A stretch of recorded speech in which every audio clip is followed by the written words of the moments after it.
आज आम्हाला घाईघाईत पुणे सोडून परत बारामतीला यावं लागलं. त्याचं कारण मी सांगतेच पुढे. पण आज काय झालं, लवकर पटकन सगळं आवरलं आम्ही आणि बारामतीला निघालो. 8च वाजले होते आणि वेद तर जागाच होता, पण निपुण का झोपला होता. म्हटलं पटकन जाऊया, कारण आमचं बारामतीला फ्लॅट घेतलं आहे, त्याचं फर्निचर चालू आहे.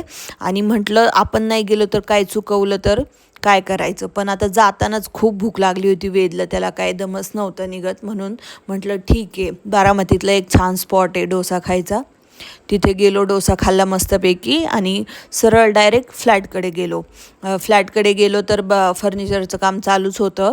मग फ्लॅट उघडला आणि गेलो तर पाहतोय तर काय, सगळं चुकूनच ठेवलेलं कामगारांनी, फर्निचरवाल्यांनी. इंटेरियर डिझायनरने एक सांगितलं आहे, ह्यांनी दुसरंच केलं आहे. मग ते सगळं नीटनेटकं केलं आणि मग आज त्याच्यामुळं वाटलं आम्हाला की बरं झालं आपण पुणे सोडून आधी फर्निचर जोपर्यंत चालू आहे तोपर्यंत बारामतीला आलो. आणि मग घरी आल्यावर असं ह्या दोघांची मस्ती चालू होती. यांची आंघोळ झाली आणि आम्ही मस्तपैकी जेवण केलं. आज जेवणात होतं बेसन, चपाती, अंड्याची पोळी, लोणचं. मग मस्तपैकी जेवण केलं आणि बाहेर थोडंसं फिरलो. चला तर